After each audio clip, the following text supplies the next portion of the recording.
이번 경선은 김문수 건너 한덕수 이렇게 이제 표현할 수 있는데요. 사실 냉정하게 평가를 해본다면 한덕수 권한대에 대한 이게 예비 대관식이나 마찬가지다. 네, 일단 한덕수는 세 가지를 들고 나온대요. 임기 2년, 그 다음에 개헌, 그 다음에 거국내각. 그래서 이 세 가지를 출마 명분으로 삼는 거죠.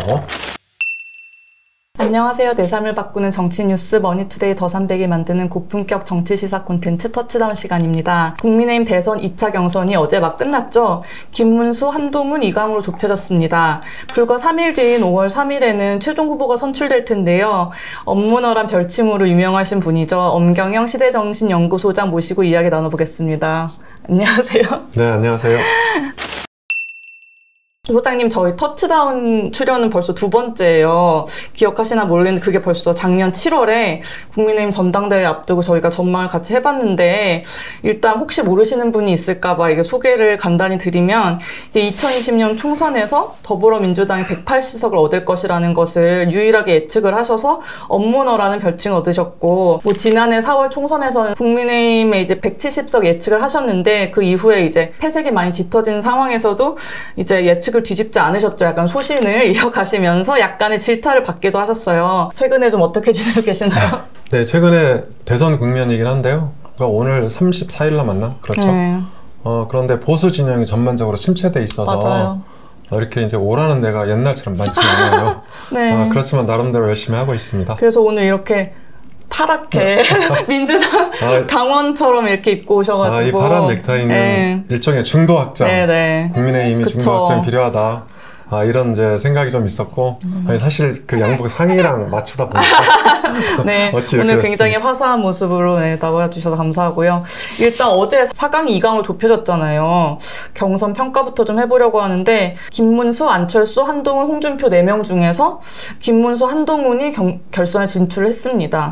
이제 기존의 3강 후보 중에는 이제 홍준표 후보가 떨어진 건데, 예측을 하셨는지, 그리고 패인이 뭐라고 보시는지 궁금해요. 네, 대부분 막판에 홍준표 후보하고 한동훈 후보가 굉장히 상승세였잖아요. 그리고 이제 홍준표 후보 같은 경우에는 저력이 있었고, 그래서 대부분 홍준표, 한동훈 이렇게 1, 2위로 가지 않을까, 또는 한동훈, 홍준표 이렇게 이제 1, 2위로 가지 않을까 전망을 했었는데요. 저도 대체로 홍준표, 한동훈이 갈 가능성이 크다. 특히 이제 홍준표 후보 같은 경우에는 이게 4명 중에 가장 본선 경쟁력이 좋은 것으로 나타났었잖아요. 각종 이재명 대표와의 양자 대결에서. 네. 그래서 저도 그렇게 생각을 했는데요. 의외로 이제 김문수, 한동훈 후보가 결선에 올라갔다, 이렇게 됐는데, 저는 그 원인을 한 두세 가지 정도로 볼 수 있을 것 같아요. 그러니까 홍준표 후보가 좀 입장이 좀 어정쩡했어요. 이것도 맞아요. 아니고 탄핵에 대해서도 사실 약간 오락가락 말씀을 하신 측면도 있고. 그러니까 본인은 이제 처음에 반탄으로 출발했다가 중간에 조금 그 소신이 실종되는. 근데 막판에는 통탁? 이렇게 이제 입장이 바뀌었고, 그리고 단일화와 자강론에 대해서도 좀 어정쩡했어요. 맞아요. 그러니까 막판 한 이틀 정도를 남겨놓고 단일화에 이제 숟가락을 얹는 그런 애매한 스탠스를 취했다, 이렇게 볼 수 있을 것 같고요. 그리고 저는 이제 결정적으로 토론회 보셨죠? 네, 봤죠. 저도 대부분 유튜브로 이제 지켜봤는데요. 토론회 준비를 너무 안 했어요. 그러니까 내가 뭐 다 아는. 그쵸. 이제 마치 윤 전 대통령 생각처럼 내가 해봐서 알지, 이런 식의 어떤 그 입장으로 토론에 임했다가 대부분 폭삭 망했수다 이런 평가를 받을 만한 그런 것 같아요. 그리고 조금 전에 말씀드렸던 본선 경쟁력이 가장 강력했는데, 그쵸. 이걸 좀 이렇게 어필이 제대로 안 된 것 같아요. 맞아요. 그러니까 이를테면 이제 당원한테 문자라도 열심히 보내고, 맞아요. 이렇게 해야 되는데, 그런 부분에 대해서도 되게 좀 나이브하게 반응했다, 준비했다, 이런 게 패인인 것 같아요. 실제 그 토론을 놓고는 평가가 조금은 엇갈렸던 것 같은데, 이제 홍준표 후보는 약간 개인기로 돌파하는 분위기로 갔던 것 같고, 실제 캠프 쪽 얘기를 들어보니까 크게 실무진들의 준비를 안 했다고 하더라고요. 근데 이제 한동훈 캠프의 경우에는 뭐 제가 그냥 이것도 전달드린 거지만 전날 뭐 거의 밤을 샐 정도로 그러니까 실제 보면 뭔가를 많이 소재를 준비해 오고 발굴해 와서 공격을 하고 이런 것들 많이 했잖아요. 맞아요. 그러니까 저는 그 토론회 때 한동훈 후보 이 토론 하는 거 보면 이렇게 서류를 이렇게 많이 준비해서 막 되게 열심히 서류를 넘기잖아요. 맞아요. 넘기다가 막판에 자기가 아는 걸 이렇게 찾아서 맞아요. 근데 저는 그게 한편으로 보기 좋았어요. 네. 왜냐하면 굉장히 성실하게 기존 했다. 정치인처럼 그냥 그 얼렁뚱땅 두루뭉술 이렇게 안 하고 정확히 이제 팩트를 찾아서 그거 갖고 그것으로 공격을 하고 또 자기 입장 설명을 하고 이런 것들이 좀 신선하게 보였던 것 같아요. 그리고 이제 주요 유튜브 출연하면 이제 조회수 이런 게 나오잖아요. 네. 그런데 한동훈 후보가 출연하는 것들이 조회수가 굉장히 높았던 걸로 기억이 나요. 네. 혹시 그 키높이 구두 이제 이것이 굉장히 사실 화제가 되고 어떻게 보면 조회수가 굉장히 많이 나오고 했는데 이게 네. 근데 결국에는 좋은 영향을 미치진 못한 것 같죠. 네, 그렇긴 하죠. 네, 그렇긴 한데 저는 이제 그 한동훈 후보의 진정성 이런 게 좀 당원들을 설득을 했다고 보고 반면에 네. 홍준표 후보는 정말 준비 안 한 게 너무 많이 너무 극명하게 드러났어요.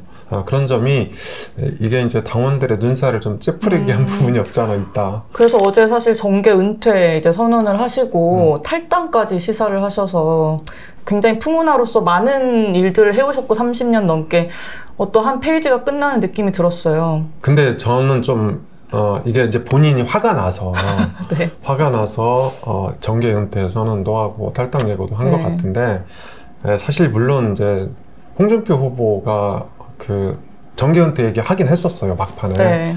경선 막판에 하긴 했었는데 지금은 이제 대선이라는 큰 일을 남겨두고 있는 거잖아요. 그래서 저는 속이 상하고 억울하더라도 이번 대선에 대해서는 맡은 바 소임을 다 하겠다. 이렇게 이제 이런 자세로 임했으면 좋겠고 그리고 홍준표 후보가 나이가 그렇게 많지가 않아요.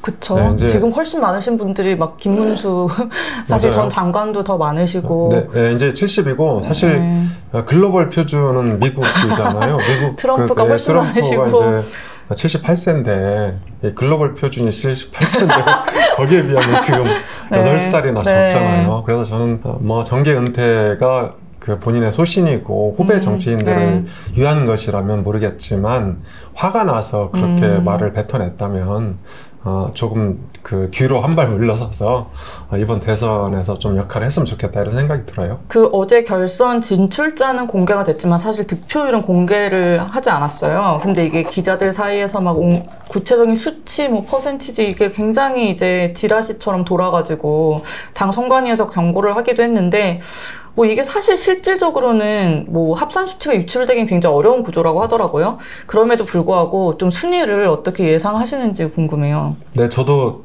돌아다니는 지라시를 봤는데 뭐 이제 되게 한 세 종류였던 것 같아요. 첫 번째는 김문수 후보가 한 40% 넘게 받아서 압도적으로 1등이다.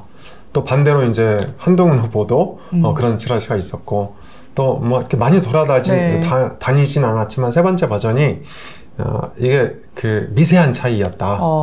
그래서 저는 이게 그 1차 경선 결과를 보면요 좀 미세했던 것 같아요. 미세하게 김문수 후보가 좀 앞서지 않았나. 그 한동훈 후보와 김문수 후보가 미세한 차이였다. 네. 그러니까 미세하지만 김문수 후보가 앞섰고 당심에서는 상당히 격차가 있었다. 그리고 이제 여론조사에서는 한 후보가 조금 높았다. 이렇게 저는 이제 보고 있습니다. 네, 그래서 이제 3차 경선 전망으로 넘어가려고 하는데요. 누가 될 거라고 보세요? 단도직입적으로. 저는 일단 김문수 후보가 상대적으로 유리하다. 이렇게 봅니다. 그렇게 보는 근거는 한 3가지 정도인데요. 그 탈락한 홍준표, 안철수 후보의 표를 누가 더 많이 흡수하느냐. 이제 이게 첫 번째 포인트인데요. 아무래도 안철수 후보보다는 홍준표 후보 지지율이 한 2~3배 정도 높았다. 그리고 상대적으로 이게 그 한동훈 쪽보다는 김문수 후보 쪽으로 갈 가능성이 좀 있다. 홍준표 후보의 지지층이 이렇게 볼 수 있을 것 같고요. 그리고 지금 이제 문제는 제가 보기에는 가장 큰 쟁점은 한덕수 권한대행의 출마예요. 네. 그러니까 오늘 마지막 토론을 하고 내일하고 모레 여론조사 뭐 당원 투표하는 거잖아요. 바로 하는 거라고 볼 수 있죠. 네. 짧은 기간 내 뭐 변수가 사실. 네. 근데 문제는 이제 내일이나 모레. 그쵸. 이제 그러니까, 사퇴하고 출마 선언이 예정돼 있습니다. 그러면 이제 한덕수 권한대행이 최대 이슈로 부각을 하는 거죠. 당원 투표하고 있는데. 별로 아름다운 모습은 아닌데요. 그래서 이제 한덕수 권한대행과의 단일화 이슈를 맨 처음부터 선점했던 김문수 후보가 뭐 내일 모레 이제 당원 투표 여론조사 하는 그 시간과 겹쳐서 한덕수 권한대행의 효과를 누릴 수 있다. 그렇게 생각을 해요. 김문수가 그 후광을 김문수 후보가 누릴 가능성이 높다. 네, 그렇습니다. 그리고 이제 찬탄이냐 반탄이냐 이거는 저는 그게 이 두 사람 토론에서 쟁점이 될 것 같지는 않아요. 김문수 후보도 최근에 좀 그 계엄에 대해서는 강력하게 반대했다. 맞아요. 이런 이제 의사들을 여러 번 밝힌 적이 있고, 또 탄핵 문제에 대해서도 윤 대통령에 대한 연민, 뭐 안타까움 이런 측면에서 접근하잖아요. 네. 그래서 저는 이 두 사람 토론에서 찬탄 반탄 이게 극명하게 충돌할 것 같지는 않아요. 근데 저는 이제 그게 단일화냐 자강론이냐 일단 이렇게 붙을 것 같아요. 그래서 그 김문수 후보는 단일화를 전면에 부각, 즉 빅텐트를 부각하는 거고, 한동훈 후보는 자강론 입장을 계속 이제 관찰할 것 같고요. 또 이게 이제 뭐 그 빅텐트를 치는데 이게 어디까지 쳐야 되는 건지 이런 범위 이런 거 갖고도 얘기가 좀 오갈 것 같아요. 사실은 이제 2강에 한동훈이 들어가지 못할 거라는 예상도 좀 당초에 많았잖아요. 이게 2차부터는 50% 당원 투표가 들어가는데 과연 윤 전 대통령이 어쨌든 탄핵 소추를 주도를 한 한동훈 후보가 이걸 뚫을 수 있을까, 이런 사실 그런 좀 우려도 많았단 말이죠. 근데 아무래도 당원 중에는 탄핵 반대 비율이 한 65% 이 정도로 더 높은 걸로 알고 있는데, 이게 2강에 포함된 게 결국에 그 굉장한 저력을 또 보여주는 게 아닌가. 그래서 혹시나 결선에서도 이 저력이 폭발해서 막 1위가 될 가능성 있진 않을까, 이런 사실 좀 걱정을 하시는 분들도 있고, 어떻게 보시나요? 그렇죠. 이번 국민의힘 경선은 사실은 이변의 연속이었어요. 1차 때 안철수 의원이 의외로 4강에 진입하면서 이게 흥행과 당 지지율 상승의 전기를 발휘했잖아요. 그리고 이제 2차 때도 말씀하신 대로 한동훈 후보가 이게 물론 이제 한동훈 후보 진출 가능성이 많다 이렇게 얘기는 했지만 저렇게 파워풀하게 등장할 줄은 사실은 짐작을 못한 부분도 있죠. 그래서 저는 이제 한동훈 후보의 그 저력의 그 기저, 그 원인, 이거는 그러니까 국민의힘 당원들이 이제 변화와 쇄신, 혁신을 요구하는, 그러니까 과거에 윤 전 대통령에 대한 보호 내지는 거리, 그리고 탄핵 반대 입장에서 조금씩 변하고 있다고 봐요. 그러니까 저는 그런 흐름이 안철수 의원이 4강에 진입했고, 또 이게 이번 2차 결선에서 한동훈 후보가 득표를 많이 한 원인이고, 또 3차에서도 당연히 이런 흐름이 강화될 수밖에 없다. 그런 면에서는 이게 반드시 김문수 후보가 100% 이긴다, 이렇게 보긴 좀 어려울 것 같아요. 그러니까 뭐 오늘 내일 분위기에 따라서 한동훈 후보의 역전 가능성도 조금은 있다, 그렇게 예상해 봅니다. 김문수 후보가 사실 올해 1월에 갑자기 이제 여론조사에서 막 이제 대권 주자 갑자기 상위권으로 이제 막 뜨기 시작하면서 1위로 사실 몇 달을 이제 유지가 됐잖아요. 사실 초반에는 이게 진짜 만약에 뭐 이러다 나 출마를 안 하실 수도 있다, 또 나오면은 너무나 이제 뭐 지지율이 팍 떨어질 거다, 너무 이제 극우 이미지가 굉장히 리스크가 크다, 이런 얘기가 많았는데, 저도 뭐 인터뷰도 해보고 저희 유튜브에도 나오셨고 했지만, 이게 만나 뵙고 이렇게 말씀을 듣다 보니까 또 뭐 그렇게까지 극우 이미지인가, 또 이런 게 아닌 느낌이 나는 것도 있고, 어쨌든 지금 대세를 약간의 이제 부침은 있었지만 이어가고 있어요. 좀 이 부분은 어떻게 평가를 하시나요? 네, 저도 지난 1월 달에 신동아인가 이대로면 김문수가 국민의힘 후보 된다, 대선 후보 된다, 이렇게 이제 글을 쓴 게 이렇게 SNS에서 많이 회자가 된 적이 있는데요. 저는 사실 김문수 후보가 처음부터 이게 당원들한테 좀 어필을 했다. 그래서 저는 대구 경북 지지율을 굉장히 중요한 지표로 보거든요. 그러니까 여기서 이제 거의 끝까지, 그러니까 1위를 유지를 했다. 물론 막판에는 이제 홍준표 후보나 한동훈 후보한테 추격을 허용하기도 했는데요. 대체로 1위를 유지했다 이렇게 볼 수 있는데 저는 그 원인이 몇 개가 있는 것 같아요. 일단은 김문수 후보가 굉장히 천빈한 이미지. 네. 그리고 실제 아파트도 뭐 굉장히 그러게요. 그것도 밖글로 돌더라고요. 뭐 5억 정도 되는 아파트 하나밖에 없다. 그러니까 실제로 이제 털어서 먼지 안 나는 정치인 중에 하나다 이렇게 볼 수 있을 것 같고요. 그리고 김문수 후보를 보면 좀 불쌍해 보이지 않나요? 어디가요? 아니 그러니까 토론할 때도 이렇게 막 한동훈 후보나 홍준표 후보가 몰아붙이면 좀 선하신 느낌이 나요. 뭔가 그거를 무리해서 받아치려고 안 하시더라고요. 네, 그러니까 약간 좀 당하는 느낌, 불쌍한 느낌, 언더독 이미지가 있다. 근데 이게 선거에서는 상당히 힘을 발휘할 때가 있거든요. 이번 경선에서도 사실 홍준표 후보 말 잘하고 또 한동훈 후보 막 거세게 몰아붙이잖아요. 그쵸. 생긴 것과는 다르게. 근데 이런 것들이 김문수 후보한테 좀 연민을 느끼게 하는. 이게 이제 이를테면 이제 60대 이상 중고령 층의 그 연민을 이제 불러내서 득표에 도움이 된 것 같아요. 그리고 사실 우리가 이제 우리 아버지, 어머니, 할머니, 할아버지를 생각해 보면 쉽게 알 수 있는데 나이가 드신 분들은 지지 후보를 잘 안 바꾸는 경향이 있거든요. 그런 면에서 김문수 후보에 대한 어떤 지지가 흔들리지 않았던 것 같아요. 그리고 막판에 김문수 후보가 이제 그 김덕수, 즉 한덕수 권한대행과 단일화를 하겠다. 이걸 처음부터 이제 들고 나왔잖아요. 근데 이 이슈를 선점을 한 거예요. 맞아요. 선점을 했고 또 국민의힘 당원들 입장에서는 한덕수 대행이 경쟁력이 그나마 제일 높다 이렇게 생각했던 것 같아요. 이 점이 이제 김문수 후보에 대한 그 지지의 유지 원인이 됐던 것 같고, 그리고 기억나시겠지만 김문수 후보가 뜬 게 지난 작년 12월이에요, 국회에서. 사과 안 해가지고. 12.3 계엄 사태 이후에 국무위원들 불러서 이제 그 민주당 의원이 다 일어나라. 서영교 의원이 막 소리 지르는데. 사과해라. 그런데 김문수 당시 장관은 앉아 있었어요. 꼿꼿하게. 그래서 꼿꼿문수라는 별명이 붙었죠.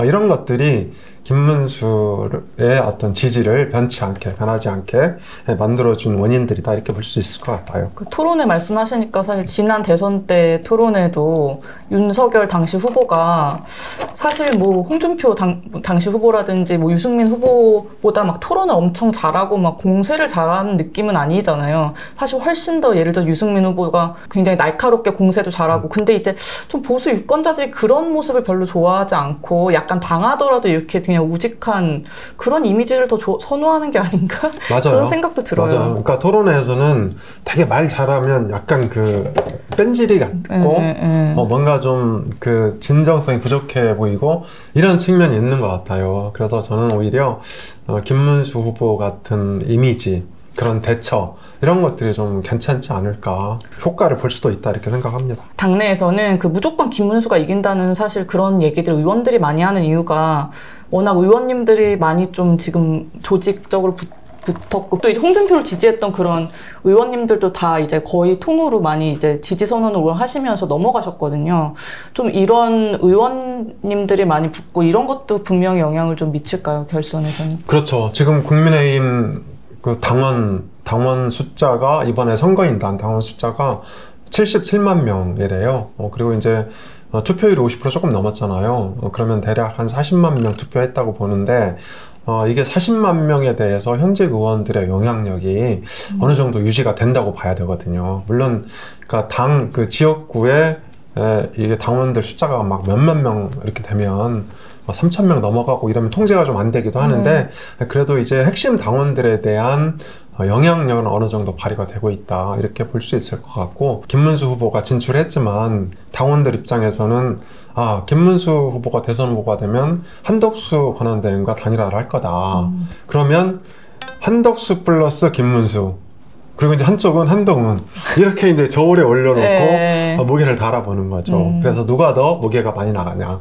그러니까 이렇게 볼 때 뭐 누가 봐도 한덕수, 김문수 조합이 조금 파워풀 하잖아요.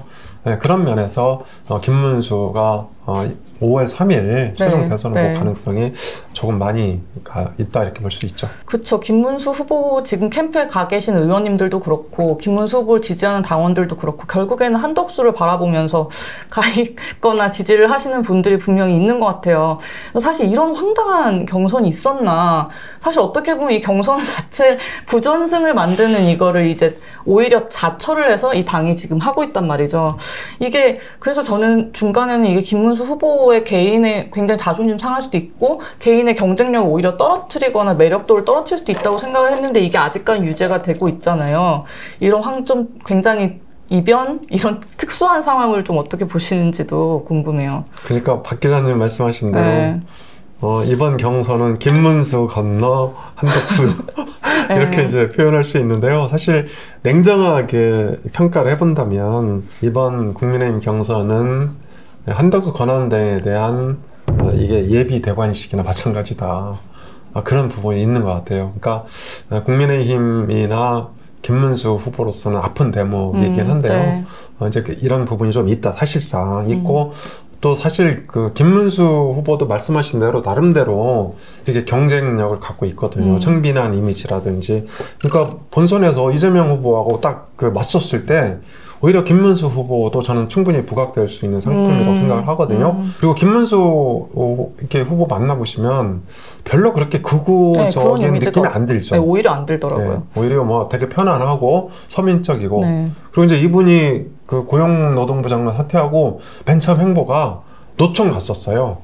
노총 방문해서 이제 그 노동 현안에 대해서 얘기하고 그랬었거든요. 저는 그만큼 김문수 후보가 이념적 패러다임이 굉장히 다양하다. 오히려 후보가 됐을 때는 이 득표력을 극대화할 수 있는 사람이기도 하다. 그런 생각이 들어요. 방금도 말씀해 주셨지만 사실상 한덕수의 대관식을 위한 이런 어떤 전초 작업 같은 지금 상황인데 이게 대관식이 또 무난하게 치러질지 왜냐하면 굉장히 시간이 빠듯하잖아요. 5월 3일에 국민의 후보가 선출이 이제 최종적으로 되면은 아마 한덕수 후보는 저기 무소속으로 나와서 이거 단일화 시도를 할 텐데 뭐 5월 11일까지 후보 등록이더라고요. 굉장히 빠르게 진행을 해야 돼요.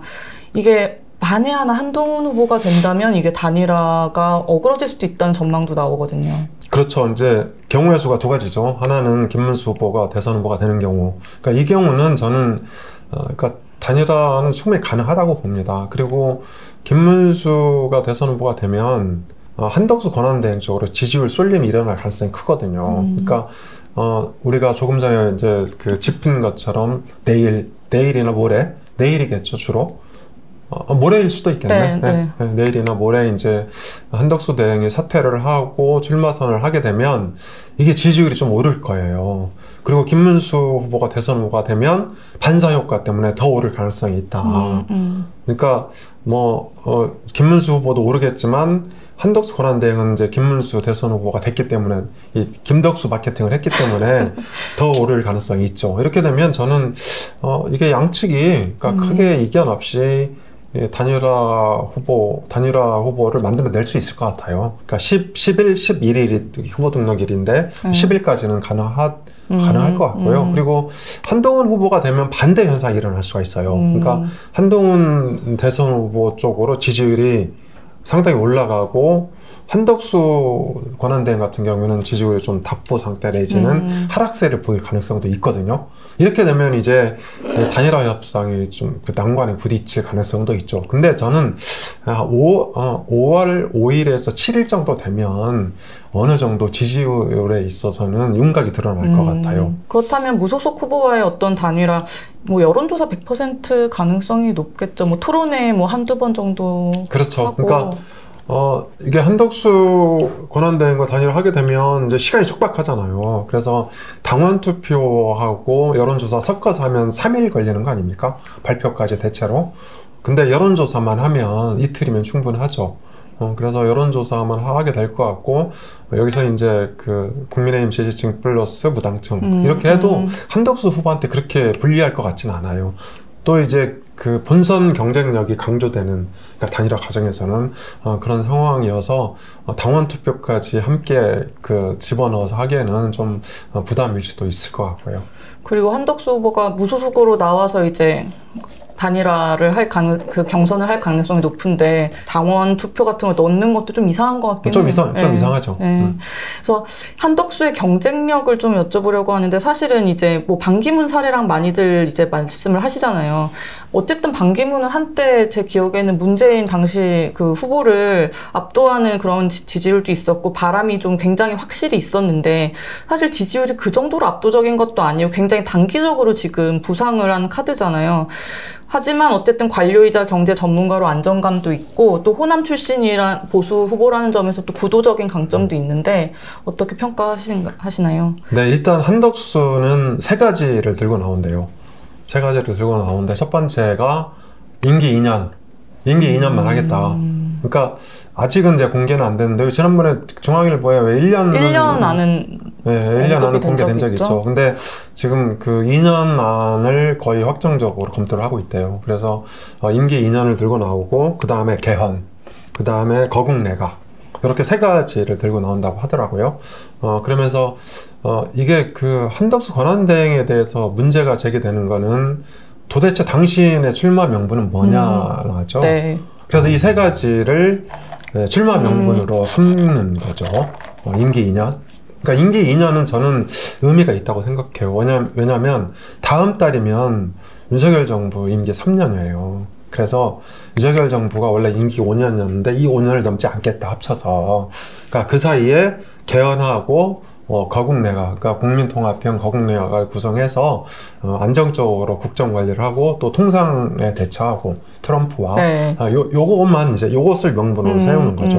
근데 저는 이것을 들고 나오면 나름대로 의미는 있다고 봐요. 이렇게 보면 이제 이를테면 이재명 후보에 대한 이재명 견제론, 이재명 포비아 이런 것들을 이제 전면에 부각시키는 그런 효과가 있을 수도 있거든요. 그래서 저는 이게 이제 한덕수 권한대행이 딱히 중도를 대표하거나 이게 진보를 대표하는 정치는 아니거든요. 네. 그러니까 말씀하신 대로 이제 관료를 대표하고 또 전북을 대표하는 그런 측면은 있죠. 그래서 저는 시너지가 막 엄청 크진 않겠지만 그래도 국민의힘 후보보다는 좀 더 득표력이 있다. 그러니까 사실 국민의힘이 되게 어려운 거는 이제 탄핵된 현직 대통령을 배출한 이를테면 민주당이 공세를 펴는 내란 정당 이런 이미지 때문에 그렇거든요. 네. 물론 이제 한덕수 권한대행도 내란 정권의 2인자 뭐 이런 이제 정치 공세를 받고 있긴 하지만 사실 그거하고는 좀 거리가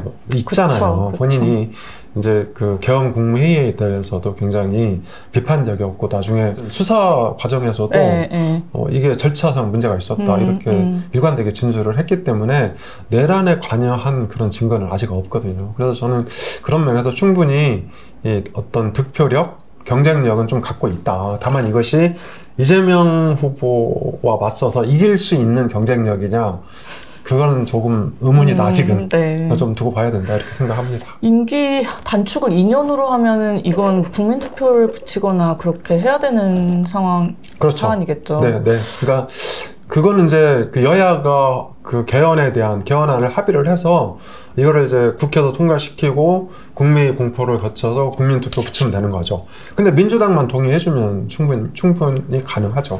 이게 2년 후면은 2027년에 뭔가 전국 단위 선거가 있진 않아서 별도로 해야 그렇긴 한데요.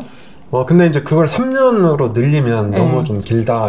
너무 길다. 네, 너무 길다. 사실 임기 단축 3년으로 하겠다는 건 오세훈 시장도 말을 했었고 이제 대선 생각할 때 얘기를 했었고 한동훈 후보도 이제 들고 나왔던 거라 민주당도 했죠. 네, 김동연 지사도 차별화를 하려고 하는 그런 측면도 있을까요? 네, 그렇죠. 그러니까 이제 그 다음 정권을 오래 끌지 않겠다는 이제 확고한 의지의 표현이죠. 근데 저는 정치인이 그렇게 공약을 하면 그 거짓말이라고 생각할 수도 있는데 한덕수 대행이 그렇게 하면 저는 이제 진정성은 받아들여질 것 같아요, 국민들한테.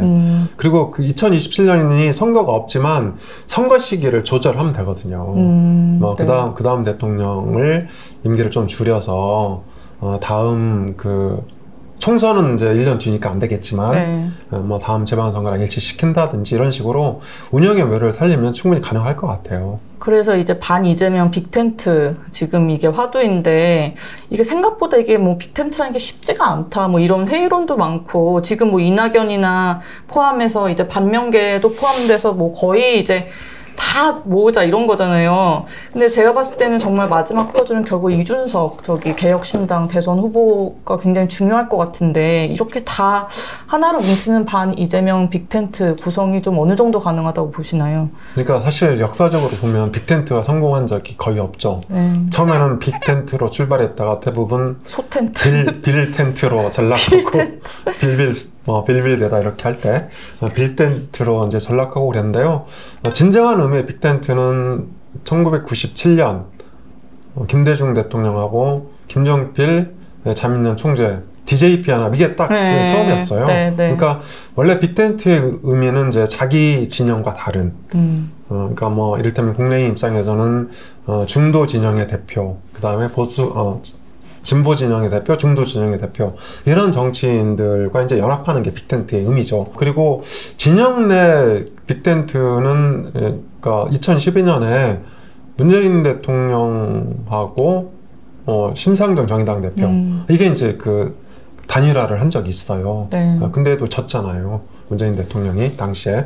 네, 그래서 빅텐트가 되게 어려운데요. 지금 이제 시점에서 보면 뭐 이낙연 얘기 많이 하잖아요. 네. 근데 이낙연 전 총리가 뭘 대표하느냐 이걸 좀 따져봐야 되는데 뭐 대표하는 게 있나요? 이낙연 대표의 대표성을 굳이 따진다면 이낙연 대표는 이낙연을 대표한다. 호남이랑 반 이재명의 이미지? 근데 좀 약하죠. 대표성이 네. 이제 제가 보기엔 부족해요. 사실 지금 호남을 대표하는 인물은 1위는 이재명이고 2위는 조국. 그리고 이제 저는 3위는 박지원이라고 보거든요. 전남 광주에. 네. 그 다음 4위는 정세균 전 총리. 그러니까 이게 이제 빅4죠. 그 다음에 이낙연 정도다. 그래서 시너지가 아예 없진 않지만 대표성은 조금 부족하다 이렇게 볼 수 있죠. 그럼에도 불구하고 이게 그 수천 표의 어떤 효과도 있으니까 의미가 있는 거죠. 그 다음에 말씀하신 대로 이제 그 이준석 후보는 개혁신당을 대표하기도 하고 2030 남자를 대표하기도 하고 또 이제 개혁보수를 대표하기도 네. 하고 그래서 마지막 남아있는 그 빅텐트의 대상이라고 볼 수 있죠. 네. 그래서 저는 한덕수 권한대행이 국민의힘의 후보가 되고 단일화를 통해서 이렇게 되면 이제 최종적으로 이준석 후보하고 단일화 문제가 뭐 수면 위로 등장할 것 같아요. 그래서 저는 마지노선은 그 5월 25일 정도다. 왜냐면 이제 5월 22일 날 선거인 명부를 확정하고요. 네, 그 다음에 5월 25일부터 투표용지 인쇄를 하거든요. 그러니까 그 전에 해야죠. 5월 25일 전에 해야 되는데 모르겠어요. 그러니까 예를 들어서 그 5월 11일 후보 등록 이후에 그 여론의 추이가 저는 이제 이준석 후보와의 단일화를 결정할 거다 이렇게 봅니다. 그러니까 한덕수 후보가 만약에 대선 후보가 돼서 국민의힘의 대선 후보가 돼서 지지율을 계속 끌어오고 지지율을 상승시킨다면 한덕수 쪽으로 단일화될 가능성도 있고요. 만약에 한덕수 그 후보가 중간에서 무너진다면 이분은 이제 정치를 처음 하는 사람이잖아요. 선거를. 그러니까 관료만 했던 분이잖아요. 그래서 승승장구한다 보기 좀 어려워요. 네. 그러니까 물론 그럴 가능성도 있는데 굉장히 어떤 미지의 영역이다. 그래서 이분이 정치 풍파를 견디지 못하고 무너지게 되면 이준석 지지율이 급상승하겠죠. 오히려. 네, 네. 그래서 그러면 이준석 쪽으로 만약에 승산이 있다면 뭐 저는 뭐 단일화도 가능하지 않을까. 이준석으로 단일화는 좀 생각해보지 못한 카드인데 이준석 쪽은 정말로 단일화할 생각이 없다고 지금 정말 이제 강하게 주장을 하고 있거든요. 사실 지금 상황에서 이준석 같은 제3지대 후보가 단일화에 조금이라도 이제 가능성을 열어두면 본인의 지지율이 상승을 막힐 테니까 그런 것도 있겠지만 제가 봤을 때는 그냥 이번에 되지 않더라도 이준석 후보는 너무 아직 젊고 앞길이 창창하다고 생각해서 정말 그냥 끝까지 안 할 수도 있을 것 같긴 한데 이게 만약에 지지율 추이가 이준석까지 한덕수랑 함께하면은 이재명 이기는 그런 수치가 나와버리면 참 이게 보수의 역적이 될 수도 있어서 그렇죠. 그러니까 이준석 후보는 최근의 행보를 보면 이제 보수 정체성은 유지를 하겠다 이런 입장인 것 같아요. 보수 정체성을 유지하겠다는 그런 이제 기본적인 입장이 있고, 두 번째로는 일단 그러니까 판세가 변하기 전까지는 단일화 안 하겠다. 단일화에 대한 선긋기 이런 입장이 분명한데요. 만약에 그러니까 국민의힘이 대선 후보를 선출한 다음에 이제 당의 그 면모를 일신하고 또 쇄신하고 이렇게 그 정권 교체로 비칠 수 있을 만큼 과감하게 뭐 유승민 전 의원을 비대위원장으로 영입한다든지 또 이제 뭐 전혀 의회 인물을 이제 상임 선대위원장으로 영입한다든지 이런 식으로 해서 당의 면모를 바꾸고 전면적으로 혁신에 나선다면 국민의힘하고 협력할 저는 그 의사가 충분히 있다 보고요. 그리고 이제 말씀하신 대로 단일화했을 경우에 이긴다면 이재명 후보한테 그러니까 국민의힘 후보로든 본인으로든 이렇게 되면 저는 단일화에 대해서 이게 검토할 수밖에 없다. 내부적으로 그런 기류도 있어요, 지금. 이게 사실 당에서는 어쨌든 이번에 뭐 탄핵 직후의 대선이고 이런 어려운 조건 속에서도 이 희망의 끈을 놓지 않는 이유는 제 생각에는 그 반 이재명 정서? 뭐 아까 뭐 포비아라고도 표현을 하셨는데 그것 때문에 이재명 본인의 지지율도 박스권에 갇혀 있고 지난 대선보다 과연 더 오를 것인가? 그때 지난 대선보다 어떻게 보면 재판이 더 많아지고 사법 리스크가 더 커진 측면도 있잖아요. 거기에 기대고 있는 것 같아요. 한 달 남은 상황에서 이게 정말 이런 극적인 어떤 역전과 이런 것들이 한 번도 여론조사에서는 근접한 것도 없어서 어떻게 예상하세요? 좀 역전 가능성? 네, 지금 실제 선거는 좀 어렵죠. 그러니까 당장 선거를 치르면 이재명 후보가 압도적으로 당선될 가능성이 크다 이렇게 이제 볼 수 있는데요. 저는 이제 이게 판세는 조금 변할 거라고 봅니다. 왜냐하면 지금 그 기본적인 선거 프레임은 내란 심판 대 이재명 견제론이거든요. 그러니까 지금까지는 내란 심판의 여론이 훨씬 컸어요. 그래서 각종 여론조사에서 뭐 그 10% 이상 격차가 나는 경우도 많이 있고 이렇게 이제 나오고 있는데, 근데 저는 이제 양당의 경선이 마무리되고 대선으로 본격적으로 진입하게 되면 이재명 견제론이 점점 저는 커질 거라고 봐요. 그러니까 사실 내란 심판은 어느 정도 심판한 거잖아요. 지금 시점에서 보면. 대통령 파면하고 파면되고. 근데 이제 윤 대통령이 좀 가만히 있어야 되는데 문제는 뭐 자꾸 다른 데서 목격이 되고 이러니까 그런 것들은 좀 관리를 해야 될 것 같고요. 그리고 저는 이제 왜 그렇게 보냐면요. 지금 그 지난주에 나온 KBS 여론조사도 그렇고 어제 발표된 그 리서치부 ARS 여론조사도 그렇고 정당 지지율은 대략 4%포인트까지 따라 붙었어요.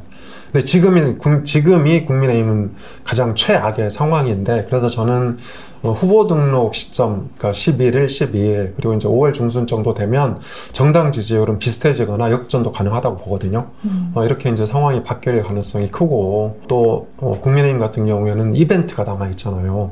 그쵸. 시너지가 좀 크진 않지만 단일화라는 이게 단계 이벤트가 2개나 있다. 이런 점에서 지지율 상승 가능성 굉장히 크다 이렇게 보고 있고, 또 그 이재명 견제론도 말씀하신 대로 무시하지 못할 만큼 저변에 깔려 있어요. 그래서 저는 이게 그러니까 국민들이 이렇게 봅니다. 국민들이 이재명 후보가 대통령이 되면 그러니까 국회도 완전히 장악하고 있고 뭐 입법, 사법, 행정을 다 장악하게 되는데 가장 강력한 현직 대통령 이재명을 수용할 거냐 말 거냐 이 고민을 지금 하고 있다고 봐요. 근데 그 고민이 아직 덜 끝난 거죠. 근데 이 고민이 끝나려면, 그러니까 국민의힘 쪽에 긍정적으로 끝나려면 국민의힘이 앞으로 잘해야 된다.